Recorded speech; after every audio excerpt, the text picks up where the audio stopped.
ഇന്ന് ഞാനൊരു മാങ്ങ വെച്ചിട്ടൊരു പുഡിങ്ങാണ് കേട്ടോ തയ്യാറാക്കിയിട്ടുള്ളത്. മാങ്ങ സീസണാണല്ലോ, മാങ്ങയുടെയും ചക്കയുടെ ഒക്കെ സീസണാകുമ്പം നമ്മൾ മാങ്ങയൊക്കെ വെച്ചിട്ട് ഒരുപാട് വെറൈറ്റി റെസിപ്പീസൊക്കെ തയ്യാറാക്കാറുണ്ട്. അതുപോലെ തന്നെ നല്ല വായിലിട്ടാൽ അലിഞ്ഞു പോകുന്നൊരു ടെക്സ്ചറിലുള്ളൊരു മാങ്ങ പുഡിങ്ങാണ് തയ്യാറാക്കിയിട്ടുള്ളത്. അപ്പോൾ വീഡിയോയിലേക്ക് കടക്കുന്നതിന് മുമ്പ് സബ്സ്ക്രൈബ് ചെയ്യാതെ കാണുന്നവരുണ്ടെങ്കിൽ ഒന്ന് സബ്സ്ക്രൈബ് ചെയ്യാനും വീഡിയോ നിങ്ങൾക്ക് ഇഷ്ടപ്പെടുന്നുണ്ടെന്നുണ്ടെങ്കിൽ ലൈക്ക് ചെയ്യാനും മറക്കരുത്. അപ്പോൾ വീഡിയോ സ്കിപ്പ് ചെയ്യാതെ മൊത്തത്തിൽ കണ്ടു നോക്കണം കേട്ടോ. അപ്പോൾ ഒട്ടും തന്നെ ഫ്ലോപ്പ് ആവാതെ അടിപൊളിയായിട്ടുള്ളൊരു പുഡിങ് എങ്ങനെ തയ്യാറാക്കാമെന്നുള്ളത് നോക്കിയാലോ. അപ്പോൾ അതിന് വേണ്ടിയിട്ട് ഞാനിതാ 2 മാങ്ങ എടുത്തിട്ടുണ്ട്. അത്യാവശ്യം നല്ല പഴുത്ത മാങ്ങയാണ് കേട്ടോ. അതുകൊണ്ടാണ് ഈ തൊലി ഭാഗമൊക്കെ ഒന്ന് പുറം ഭാഗത്തൊക്കെ ഒരു കറുപ്പ് കളർ വന്നിട്ടുള്ളത്. അപ്പോൾ ഈ ഒരു പുഡിങ്ങിന് നമ്മൾ അത്യാവശ്യം നല്ല രീതിയിൽ പഴുത്ത മാങ്ങ എടുക്കുകയാണെന്നുണ്ടെങ്കിൽ ഒരുപാട് പഞ്ചസാര ചേർത്ത് കൊടുക്കേണ്ട കാര്യം വരില്ല. ഇനിയിപ്പോൾ മധുരം കുറവുള്ള മാങ്ങയൊക്കെ എടുക്കണമെങ്കിൽ കുറച്ച് കൂടുതൽ പഞ്ചസാര ഇട്ട് കൊടുക്കണം കേട്ടോ. അപ്പോൾ ഞാനിതിൻ്റെ തൊലിയൊക്കെ കളഞ്ഞിട്ട് ഇതുപോലെ കട്ട് ചെയ്തിട്ട് എടുത്തിട്ടുണ്ട്. അപ്പോൾ ഇതുപോലെ ചെറുതായിട്ട് കട്ട് ചെയ്തിട്ട് എടുത്താൽ മതി കേട്ടോ. എന്നിട്ട് മിക്സിൻ്റെ ജാറിലേക്ക് ഇട്ട് കൊടുക്കാനാണ്. എന്നിട്ട് നല്ല രീതിയിലൊന്നും അടിച്ചെടുക്കണം കേട്ടോ. അതിന് വേണ്ടിയിട്ടാണ് നമ്മൾ ഇതുപോലെ കട്ട് ചെയ്തിട്ട് എടുക്കുന്നത്. ഇനി അതിലേക്ക് ഒരു 1/4 കപ്പ് പഞ്ചസാര ഇട്ട് കൊടുക്കുന്നുണ്ട്. അപ്പോൾ ഞാൻ പറഞ്ഞല്ലോ അത്യാവശ്യം നല്ല രീതിയിൽ മധുരമുള്ള മാങ്ങ ആയതുകൊണ്ടാണ് 1/4 കപ്പ് പഞ്ചസാര എടുത്തിട്ടുള്ളത്. പുഡിംഗ് എന്ന് പറയുമ്പോൾ അത്യാവശ്യം നല്ല മധുരമുള്ളൊരു റെസിപ്പിയാണല്ലോ. അപ്പോൾ അതുകൊണ്ടാണ് മധുരത്തിൻ്റെ കാര്യം പ്രത്യേകം പറഞ്ഞത്. പിന്നെ ഒരു 1/2 കപ്പ് പാല് ചേർത്ത് കൊടുക്കുന്നുണ്ട്. തിളപ്പിച്ചാറിയ പാലാണ് കേട്ടോ ഞാൻ എടുത്തിട്ടുള്ളത്. അത് ഇതിലേക്ക് ഒഴിച്ചു കൊടുക്കുന്നുണ്ട്. കൂടുതൽ പാൽ ഒഴിച്ച് കൊടുക്കുകയാണെന്നുണ്ടെങ്കിൽ നല്ല രീതിയിലൊന്നും അരഞ്ഞ് കിട്ടില്ല കേട്ടോ. അപ്പോൾ അതുകൊണ്ട് തന്നെ 1/2 കപ്പ് പാൽ ഒഴിച്ച് കൊടുത്താൽ മതിയാവും. ഇനി നമുക്ക് നല്ലപോലെ ഒന്ന് അടിച്ചെടുക്കാം കേട്ടോ. ഇതുപോലെ കട്ടകളൊന്നും ഇല്ലാതെ ഇതുപോലെ നല്ല രീതിയിൽ തിക്കായിട്ട് തന്നെ നമുക്ക് അടിഞ്ഞ് കിട്ടിയിട്ടുണ്ട്. അപ്പോൾ ഒരുപാട് പാൽ ഒഴിച്ച് കൊടുക്കുകയാണെങ്കിൽ ഇതുപോലെ നമുക്ക് കട്ടിയായിട്ട് കിട്ടില്ല. പിന്നെ ഒരുപാട് നേരം നമ്മൾ കുക്ക് ചെയ്തെടുക്കേണ്ടിയും വരും. ഇനി അതൊരു സൈഡിലേക്ക് വെച്ചിട്ടുണ്ട്. ഇനി ഇതിലേക്ക് ഒരു 1/4 കപ്പ് കോൺഫ്ലവറാണ് ഇട്ട് കൊടുക്കുന്നത്. കോൺഫ്ലവർ എന്ന് പറയുമ്പോൾ നമുക്ക് ഈ ഒരു പുഡിങ്ങിൻ്റെ ടെക്സ്ചർ കിട്ടാൻ വേണ്ടിയിട്ട് ചേർക്കുന്ന മെയിൻ ആയിട്ടുള്ള ഇൻഗ്രീഡിയൻ്റ് ആണ് കോൺഫ്ലവർ. അത് സ്കിപ്പ് ചെയ്യരുത് കേട്ടോ, എന്തായാലും ഇട്ട് കൊടുക്കണേ. ഞാൻ അതിലേക്ക് ഒരു 1/4 കപ്പ് പാല് തന്നെയാണ് ഒഴിച്ച് കൊടുക്കുന്നത്. 1/4 കപ്പ് കോൺഫ്ലവറും 1/4 കപ്പ് പാലും കൂടി ഒഴിച്ച് കൊടുത്ത് നല്ലപോലെ ഒന്ന് മിക്സാക്കി എടുക്കാം.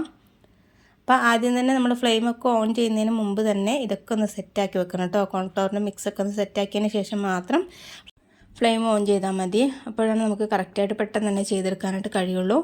ഇനി അതൊരു സൈഡിലേക്ക് വെച്ചിട്ടുണ്ട്. അപ്പോൾ ഞാൻ ഇതുപോലൊരു 3 ബൗൾ എടുത്തിട്ടുണ്ട്. ബൗളിലേക്കാണെങ്കിൽ നമുക്ക് പെട്ടെന്ന് തന്നെ ഒഴിച്ചു കൊടുക്കാൻ വേണ്ടിയിട്ടോ കേട്ടോ. ചൂടോട് കൂടി തന്നെ നമുക്ക് ഒഴിച്ചു കൊടുക്കണം. അതിന് വേണ്ടിയിട്ട് ആദ്യം നമ്മൾ ഏതിലാണോ സെറ്റ് ചെയ്യുന്നത് അതിലേക്ക് ആ പാത്രമൊക്കെ നമുക്ക് സെറ്റാക്കി വെക്കണം കേട്ടോ. അപ്പോൾ കേക്ക് ടിന്നിലൊക്കെ ആണ് തയ്യാറാക്കുന്നതെങ്കിൽ അല്ലെങ്കിൽ സ്റ്റീലിൻ്റെയൊക്കെ പ്ലേറ്റിലൊക്കെയാണ് നമ്മൾ ഒഴിച്ചു കൊടുക്കുന്നതെങ്കിൽ അതിൽ കുറച്ച് ബട്ടറോ അല്ലെങ്കിൽ ഗീയോ എന്തെങ്കിലും ഒന്ന് ബ്രഷ് ചെയ്തിട്ട് ഒഴിച്ചു കൊടുത്താൽ മതി. അപ്പോൾ ചില്ലിൻ്റെ ബൗളിലോ അല്ലെങ്കിൽ ഗ്ലാസ്സിലൊക്കെ ആണെന്നുണ്ടെങ്കിൽ നെയ്യൊന്നും ഒഴിച്ചു കൊടുക്കേണ്ട കാര്യമൊന്നുമില്ല കേട്ടോ. പെട്ടെന്ന് തന്നെ നമുക്ക് ഡിമോൾഡ് ചെയ്തെടുക്കാനായിട്ട് കഴിയും. ഇനി അതൊരു സൈഡിലേക്ക് വെച്ചിട്ടുണ്ട്. ഇനി വേറൊരു പാനിലേക്ക് നമ്മൾ മാങ്ങയുടെ ഒരു മിക്സ് ഉണ്ടല്ലോ, അരച്ച് വെച്ച ആ മിക്സ് ഈ പാനിലേക്ക് ഇട്ട് കൊടുക്കുന്നുണ്ട്. അതിനൊന്ന് ബാലൻസ് ചെയ്യാൻ വേണ്ടിയിട്ട് ഒരു നുള്ളു ഉപ്പ് കൂടി ചേർത്ത് കൊടുക്കുന്നുണ്ട് കേട്ടോ. അപ്പോൾ ഈ സമയത്തൊന്നും നമ്മൾ ഫ്ലെയിം ഓൺ ചെയ്തിട്ടുണ്ടായിരുന്നില്ല. എല്ലാം ചേർത്ത് കൊടുത്തതിന് ഉപ്പൊക്കെ ചേർത്ത് കൊടുത്തതിന് ശേഷം മാത്രം ഫ്ലെയിം ഓൺ ചെയ്യുക. മീഡിയം ടു ലോ ഫ്ലെയിമിൽ വെച്ച് കൊടുക്കാം. എന്നിട്ട് നല്ലപോലെ ഒന്ന് മിക്സ് ആക്കി എടുക്കാം കേട്ടോ. ഒരുപാട് തീ കൂട്ടി വെക്കരുത്. പെട്ടെന്ന് തന്നെ ഇത് ബബിൾസൊക്കെ വന്നിട്ട് മുകളിലേക്കൊക്കെ തെറിക്കാനൊക്കെ ചാൻസ് ഉണ്ട് കേട്ടോ. അപ്പോൾ അതുകൊണ്ട് തന്നെ മീഡിയം ഫ്ലെയിമിൽ വെച്ചാൽ മതിയാവും.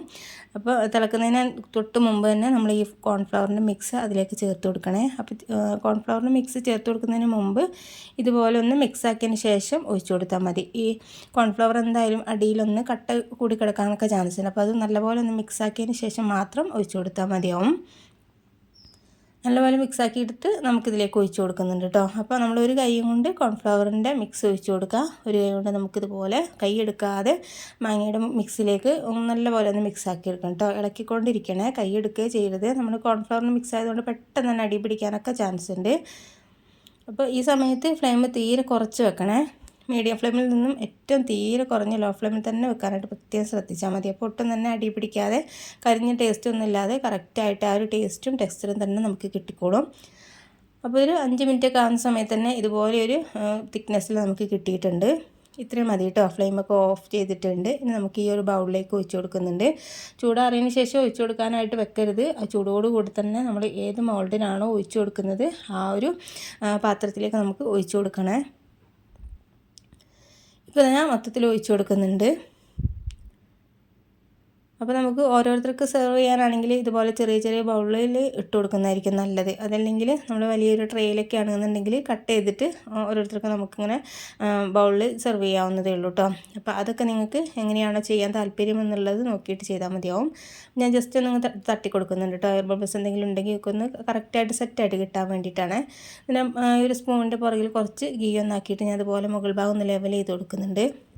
ഒരു കാണാനൊരു ഭംഗിക്ക് വേണ്ടിയിട്ട് മാത്രം കേട്ടോ. ഒന്ന് ടാപ്പ് ചെയ്തതിന് ശേഷം ഇതുപോലെ ഇങ്ങനെ ലെവൽ ചെയ്ത് കൊടുക്കുകയാണെന്നുണ്ടെങ്കിൽ കറക്റ്റായിട്ട് സെറ്റായിട്ട് തന്നെ നമുക്ക് കിട്ടുകയും ചെയ്തോളും. ഇപ്പോൾ ഇതൊക്കെ സെറ്റാക്കി എടുത്തിട്ടുണ്ട് കേട്ടോ. ഇനി നമുക്ക് ഫ്രിഡ്ജിലേക്ക് വെക്കാം കേട്ടോ. ഒരു 3 മണിക്കൂറെങ്കിലും നമ്മൾ ഫ്രിഡ്ജിലേക്ക് വെക്കണം. ഫ്രീസറിലേക്ക് വെക്കരുത്. ഫ്രിഡ്ജിലേക്ക് വെച്ചെടുത്തിട്ട് സെറ്റ് ആയതിന് ശേഷം മാത്രം സെർവ് ചെയ്യാവുന്നതേ ഉള്ളൂ. അപ്പോൾ നമുക്ക് എന്തെങ്കിലും ഒരു ഫംഗ്ഷനൊക്കെയാണ് തയ്യാറാക്കുന്നതെങ്കിൽ തലേ ദിവസമൊക്കെ സെറ്റ് ചെയ്തെടുക്കുകയാണെന്നുണ്ടെങ്കിൽ നല്ല രീതിയിൽ നല്ല ചില്ലായിട്ട് തന്നെ നമുക്ക് ഈ ഒരു പുഡിങ് കിട്ടും.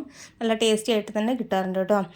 അപ്പോൾ ഇത്രയേ ഉള്ളൂ. ഞാനൊരു 3 മണിക്കൂറിന് ശേഷം ഫ്രിഡ്ജിൽ നിന്ന് എടുത്തതാണ്. അപ്പോൾ സൈഡ് ഭാഗമൊക്കെ ഒന്ന് നമുക്കിങ്ങനെ തട്ടി കൊടുക്കുന്ന സമയത്ത് തന്നെ പെട്ടെന്ന് തന്നെ അങ്ങ് ഡിമോൾഡ് ചെയ്തെടുക്കാനായിട്ട് കഴിയും. ഞാനൊരു പാത്രത്തിലേക്ക് ഇങ്ങ് കമ്മിത്തി കാണിച്ചു തരാം. കാണുമ്പോൾ തന്നെ കണ്ടില്ലേ നല്ല ഭംഗിയില്ല. അതുപോലെ തന്നെ കഴിക്കാനായിട്ട് നല്ല ടേസ്റ്റി ആയിട്ടുള്ളൊരു പുഡിങ് തന്നെയാണിത്. അപ്പോൾ ഈ മാങ്ങാ സീസൺ കഴിയുന്നതിന് മുമ്പ് ഒരു തവണയെങ്കിലും ഇതുപോലെ പുഡിങ് തയ്യാറാക്കി നോക്കാനും ഒന്ന് ഫീഡ്ബാക്ക് അറിയിക്കാനും മറക്കരുത് കേട്ടോ. കുട്ടികൾക്ക് തീർച്ചയായിട്ടും ഇഷ്ടപ്പെടുകയും ചെയ്യും. ഗസ്റ്റൊക്കെ വരുന്ന സമയത്തൊക്കെ നമുക്ക് ട്രൈ ചെയ്ത് നോക്കാൻ പറ്റുന്ന ഒരു അടിപൊളിയായിട്ടുള്ളൊരു ടേസ്റ്റി ആയിട്ടുള്ളൊരു റെസിപ്പി തന്നെയാണിത്. അപ്പോൾ വീഡിയോ നിങ്ങൾക്ക് ഇഷ്ടപ്പെട്ടിട്ടുണ്ടെന്നുണ്ടെങ്കിൽ ലൈക്ക് ചെയ്യാനും പിന്നെ ഫാമിലി ഫ്രണ്ട്സിനൊക്കെ ഒന്ന് ഷെയർ ചെയ്യാനും മറക്കരുത്. അപ്പോൾ മോളിങ്ങനെ കഴിച്ചുകൊണ്ടിരിക്കുകയാണ് കേട്ടോ. അപ്പോൾ അവൾ നല്ല സൂപ്പറാന്ന് പറയുന്നതാണിത്. അപ്പോൾ ഇത്രയേ ഉള്ളൂ. ഒരു പുതിയൊരു വീഡിയോയുമായിട്ട് നമുക്ക് വീണ്ടും കാണാം. Okay, thank